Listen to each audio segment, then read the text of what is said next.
Bonjour, c'est Louis de chez Infopreneur. J'espère que vous allez bien et que vos business, vos affaires ou que vos lancements de projets se portent à merveille. Aujourd'hui, nous allons parler d'une thématique assez importante dans le secteur de l'e-commerce qui est la façon dont on peut intégrer ses produits, apporter ses produits en France ou comment on peut toucher le marché européen en créant sa propre entreprise dans un pays qui est différent de la France. Alors pour aujourd'hui, je me suis dit je vais vous présenter l'Angleterre parce que l'Angleterre, c'est quand même un moyen pour vous d'avoir déjà facilement accès à votre service de gestion d'entreprise, puisque le gouvernement anglais met à disposition, via le site du gouvernement, la possibilité de changer vos administrateurs, de changer le capital de l'entreprise et même de modifier l'adresse en quelques secondes via le site internet. Ça veut dire que quand on veut commencer à travailler à l'international avec des sociétés internationales, souvent il faut se déplacer pour faire ses papiers d'entreprise, il faut se déplacer pour faire sa banque, il faut se déplacer pour faire sa comptabilité et mettre à jour ses papiers administrativement. Et on a surtout des fois besoin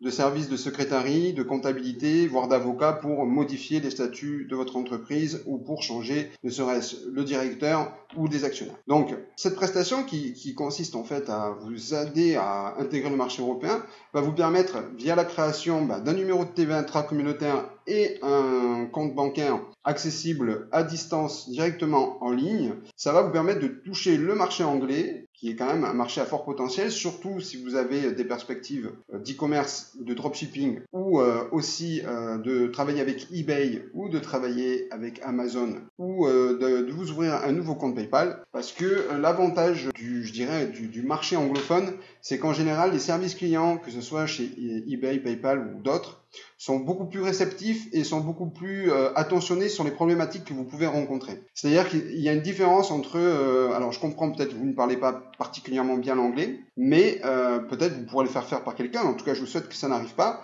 mais l'avantage, par exemple, de discuter avec le service client d'eBay ou de PayPal ou d'Amazon ou d'autres, c'est qu'ils vont rester avec vous jusqu'à vous aider à trouver une solution. Ce qui n'est des fois pas le cas quand on est francophone, où on est souvent considéré, dès qu'on a un petit peu trop d'argent qui arrive sur PayPal, ou dès qu'on fait un petit peu trop d'argent sur un petit peu trop de ventes sur Amazon, on nous demande beaucoup de documents et souvent ça finit par blocage de compte pendant plusieurs jours, voire plusieurs semaines, voire plusieurs mois. Donc ça pour moi c'est déjà un point important. Je vois de plus en plus de youtubeurs et je lis de plus en plus d'articles autour de les modifications de CGV, comment payer moins de TVA. Alors l'avantage aussi encore d'avoir un numéro de TVA intracommunautaire en Angleterre, c'est que vous avez un statut qui peut être considéré comme dropshipper. C'est-à-dire que si vous entrez vos produits, votre société est en Angleterre, que vous entrez vos produits par l'Angleterre ou par d'autres pays, mais que vous ne vendez pas même en Angleterre, alors vous ne payerez pas de TVA, vous payerez 0 € de TVA. Vous pouvez aussi le faire en France, il n'y a pas de souci. Je parle bien de la TVA sur les reventes, pas la TVA sur les importations. C'est-à-dire que, voilà, avec votre société anglaise, la possibilité de gérer les statuts de l'entreprise très facilement, et puis aussi de pouvoir modifier ces statuts et puis ne pas payer de TVA, permettent à ce système-là de gestion d'entreprise à l'international, vont vous permettre de mettre le pied à l'étrier à l'internationalisation de vos activités. Et ça, c'est quelque chose, à mon avis, c'est vraiment un bien de qualité, c'est quelque chose de très intéressant. Alors l'avantage, c'est que tous les entrepreneurs, vous pouvez monter une entreprise en Angleterre en étant tout seul. Alors que ça soit, vous n'êtes pas obligé de faire que du dropshipping, vous pouvez vendre des applications, c'est-à-dire vous pouvez être développeur d'applications web et vous voulez avoir un statut social qui vous permette, le temps que votre application marche bien et que vous génériez du chiffre d'affaires, peut-être être sur un pays où le taux de cotisation, où je vous rappelle qu'en France on est quand même un pays où on avance la TVA. Si vous achetez pour des dizaines de milliers d'euros de matériel, vous payez la TVA. Même si vous les vendez, vous les vendez pas. Si vous les vendez pas, c'est de la TVA perdue. Là, la différence, c'est que vous allez pouvoir payer votre TVA en fonction des ventes que vous allez faire. Et vous allez avoir moins de taxes, moins de charges sociales, moins de charges patronales. Alors, ce n'est pas le but de cette vidéo, ce n'est pas de vous parler de défiscalisation. Ce n'est pas le but de parler de, je ne sais tous les termes qui existent pour parler de gens qui quitteraient la France parce que ailleurs on paye moins d'impôts et que machin, on serait des exilés fiscaux et tout ça. Il faut quand même être conscient que là, c'est une entreprise. Pareil, en Angleterre, tout ce qui est l'abus de biens sociaux n'existe pas. C'est-à-dire pas comme en France. Vous pouvez très bien prendre un billet d'avion, mettre une facture de restaurant, faire repasser une chemise, aller chez le coiffeur, acheter un costume parce que vous avez besoin, ce qu'on appelle des charges de représentation. Vous avez besoin parce que vous allez avoir un gros rendez-vous où vous faites, je sais pas moi, un séminaire ou un colloque et vous avez besoin d'être irréprochable physiquement. Ça, c'est dans l'entreprise, vous pouvez rentrer ces factures-là. Donc ça vous permet, je pense, au départ, quand on commence son activité et qu'on veut s'étendre, qu'on veut vraiment générer plusieurs milliers d'euros de chiffre d'affaires et de bénéfices au mois, c'est quand même un moyen facile, rapide, puisque la création de cette société en Angleterre prendra, une fois que tous les documents sont réunis, mais en général 48 heures. Et après, la création de la banque se fait aussi très facilement. Vous n'aurez pas besoin de vous déplacer pour ouvrir votre compte en banque. Si vous voulez aller aux États-Unis, ouvrir une société ou même ouvrir une société à Singapour ou à Hong Kong ou d'autres endroits, si vous voulez avoir une banque, déjà il faudra que vous vous déplaciez et en plus il faudra que vous ameniez un projet, un business plan, une forme de comptabilisation de vos actifs et de ce que vous espérez faire comme chiffre d'affaires. C'est beaucoup moins facile que ça a pu l'être il y a quelques années pour avoir des sociétés entre guillemets appelées offshoring, c'est-à-dire où vous opérez dans d'autres pays que le pays dans lequel vous avez déclaré votre activité, et ça c'est vraiment un avantage. Donc pour la création de la banque par exemple, c'est très simple. Une fois qu'on a obtenu votre numéro d'entreprise, dans la journée on ouvre le compte en banque, et une fois qu'on a validé les documents, vous recevrez un lien que nous vous transférerons, vous l'ouvrirez sur votre téléphone portable et uniquement sur votre téléphone portable, parce que cette banque a ce qu'on appelle la détection entre votre passeport et votre selfie. Vous allez devoir faire un selfie souvent avec votre passeport sur le côté, et ça prend quelques minutes à valider la création de votre compte en banque. L'avantage de ce compte en banque, c'est que les cartes, vous avez accès à des cartes virtuelles, vous avez accès aussi à des cartes physiques,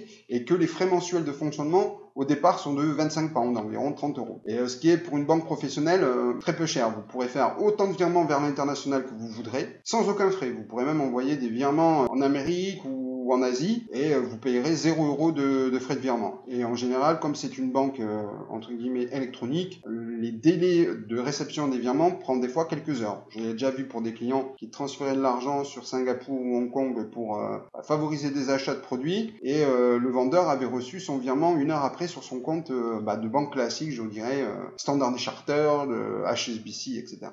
Donc ça, c'est vraiment bon pour avancer dans votre mentalité entrepreneuriale. Troisième credo qui est très important à connaître, c'est l'avantage de ce numéro de TVA intracommunautaire. Si vous êtes, comme certains d'entre nous, vous vivez dans un pays qui n'est pas en Europe, que ce soit en Asie, en Amérique du Sud, en Amérique centrale, Amérique du Nord, en Asie du Sud-Est, où vous voulez, si vous souhaitez, par exemple, travailler avec des marketplaces, je pense notamment à La Redoute ou Zalando, etc., vous aurez besoin d'avoir un numéro de TVA. Sans numéro de TVA, vous ne pourrez pas avoir de compte ouvert sur ces plateformes de vente à distance qui sont quand même qualitativement et quantitativement génératrices de belles ventes et de bons chiffres d'affaires. Donc ça, vous aurez aussi un numéro de TVA intracommunautaire qui sera créé sous une dizaine de jours, et c'est le gouvernement qui vous enverra ce papier directement à votre secrétariat.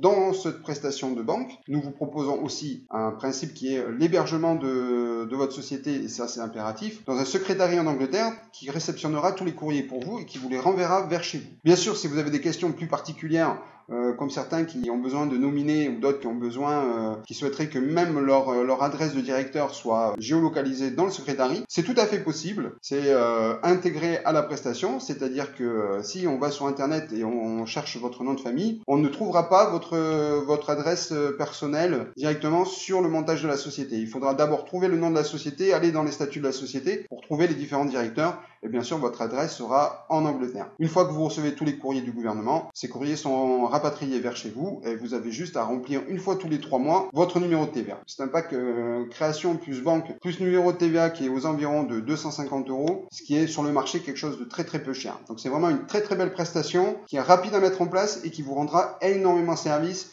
surtout si vous souhaitez vous développer à l'international. Je tiens quand même à rappeler que cette vidéo que je vous ai présentée sur le développement des entreprises et qui ne remplacera jamais vos déclarations aux impôts n'a pas pour objectif de vous permettre de devenir un exilé fiscal. Je vous rappelle qu'il faut bien faire la différence entre l'affaire Cahuzac, où ce cher monsieur Cahuzac avait des propres comptes personnels dans d'autres pays, comme notamment Singapour, et que monsieur omettait de les déclarer au fisc français. Là, ce sont des comptes d'entreprise. Vous avez tout tout à fait le droit d'ouvrir, et encore heureusement, d'ouvrir une entreprise en Espagne, en Italie, en Angleterre. Si vous vous développez, vous ouvrez une chaîne de restaurants vegan par exemple, et que vous voulez créer des franchises, c'est quand même important d'avoir des entreprises dans tous les pays dans lesquels vous souhaitez exploiter votre activité. Je vais prendre le cas d'une grosse franchise, que ce soit Starbucks ou McDonald's ou d'autres, ont leur propre société. Vous avez McDonald's Chine, McDonald's Égypte, McDonald's Angleterre, etc. Dans un principe, si vous souhaitez vraiment vous développer à l'international, cette prestation sera une bonne étape pour vous. Après, sur toutes les questions d'ordre, le Brexit, pour l'instant, rien n'est acté. On est toujours en discussion, on attend toujours la nomination d'un nouveau Premier ministre anglais. Connaissant un petit peu la mentalité anglo-saxonne dans sa vision du développement économique,